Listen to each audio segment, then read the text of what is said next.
जिस वक्त हिंदुस्तान ने 7 तारीख की सुबह 12 बजे के बाद अटैक शुरू किए तो शहबाज शरीफ का काम ये था कि वो इमीडिएट रिटेलिएशन ऑर्डर करता। उसने नहीं किया। 10 तारीख तक इंतजार किया, जो मैं समझता हूं कि बहुत बड़ी उसकी कोताही थी। आपकी मुसल्लह फार्स तो एक बंदूक है, ट्रिगर आपके हाथ में दे दिया गया। ट्रिगर दबाना आपका जो चीफ एग्जीक्यूटिव होता है उसका काम होता है। शहबाज शरीफ में न वो सलाहियत है न वो जुर्रत है, क्योंकि वो डरपोक आदमी है, उसकी टांगें कांपती हैं। वजीर आज़म इमरान खान साहब होते तो ये अटैक 10 तारीख की जगह 7 तारीख को हो चुका होता, 7-8 तारीख को हो चुका होता। वजीर आज़म इमरान खान साहब ने जिस तरह कहा था, मैं फिर दोहराऊंगा कि मैं सोचूंगा बाद में वार पहले करूंगा। बदकिस्मती के साथ शहबाज शरीफ में वो जुर्रत नहीं है। अफवाज पाकिस्तान और बिलखसूस पाक फ़ज़ाइया पाकिस्तान एयरफोर्स ने जो हिंदुस्तान के साथ मुकाबला किया वो बड़ा बेहतरीन था और उस पर हम लोग उनको खराज तहसीन पेश करते हैं।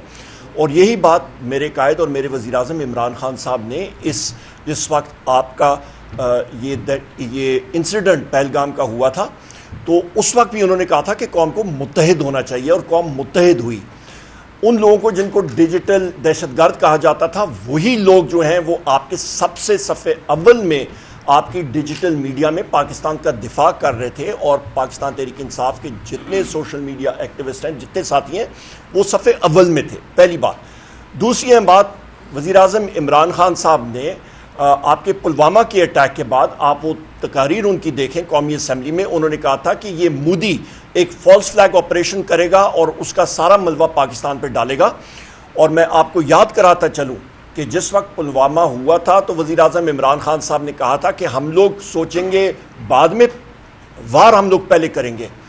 आपको यहाँ पे या मैं बताता चलूँ कि उनकी जो उनकी पेशनगोई थी वो बिल्कुल सही साबित हुई और पहलगाम का वही हुआ। उनके जो वहाँ पे टूरिस्ट हलाक हुए हिंदुस्तान के, मोदी सरकार ने वही फॉल्स फ्लैग ऑपरेशन करके वो पाकिस्तान पे मलबा डालने की कोशिश की, पर अल्हम्दुलिल्लाह उसको मुँह खानी पड़ी। और उस पर एयरफोर्स का और आर्टिलरी का और आपके रॉकेट्स का, मिसाइल्स का और आपके अल्लाह ताला का रहम करम था।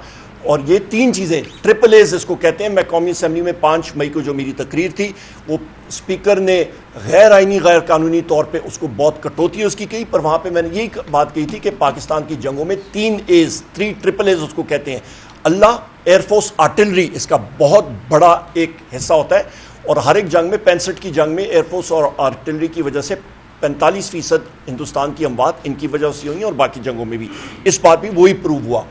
उसी 5 तारीख की तकरीर में मैंने पूरी जगह बता दी थी कि आपका अखनूर और जम्मू से लेके नीचे रहीम यार खान तक ये कॉरिडोर्स इस्तेमाल करेगा हिंदुस्तान, और वही उन्होंने वहीं से फ़ज़ाई अटैक किए थे और ज़मीनी दस्ते भी उनके तैयार हो रहे थे। यहाँ पे ये मैं कहता चलूँ ख़वातीन हज़रात के वज़ीर आज़म इमरान खान साहब ने जिस तरह कहा था, मैं फिर दोहराऊंगा कि मैं सोचूंगा बाद में वार पहले करूंगा। बदकिस्मती के साथ शहबाज शरीफ में वो जुर्रत नहीं है। मैं फिर रिपीट करता हूँ, शहबाज शरीफ में वो जुर्रत नहीं है। पाकिस्तान मिलिट्री एकेडमी में जो उसने तकरीर की थी वो नहायत ही बुज़दिलाना तकरीर थी। उसके बाद इसाक डार ने कहा था कि जी हम लोग एटॉमिक वेपन्स अपने मिसाइल्स फर्स्ट यूज़ के लिए इस्तेमाल नहीं करेंगे। और भैया तुम पहले इस्तेमाल नहीं करोगे तो वो कोई शुरशुरियों के तौर पे इस्तेमाल करोगे। नंबर 2।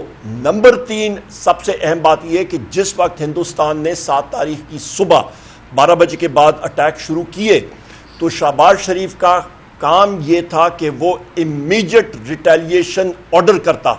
उसने नहीं किया। 10 तारीख तक इंतज़ार किया, जो मैं समझता हूँ कि बहुत बड़ी उसकी कोताही थी और इस फॉर्म 47 रिजीम की कोताही थी, क्योंकि इनके पास ओनरशिप नहीं है। आपकी मुसल्लह फार्स तो एक बंदूक है, ट्रिगर आपके हाथ में दे दिया गया। ट्रिगर दबाना आपका जो चीफ एग्जीक्यूटिव होता है उसका काम होता है। शहबाज शरीफ में न वो सलाहियत है न वो जुर्रत है, क्योंकि वो डरपोक आदमी है, उसकी टांगें कांपती हैं। सबसे अहम बात यह है, वज़ीर आज़म इमरान खान साहब होते तो ये अटैक 10 तारीख की जगह 7 तारीख को हो चुका होता, 7-8 तारीख को हो चुका होता।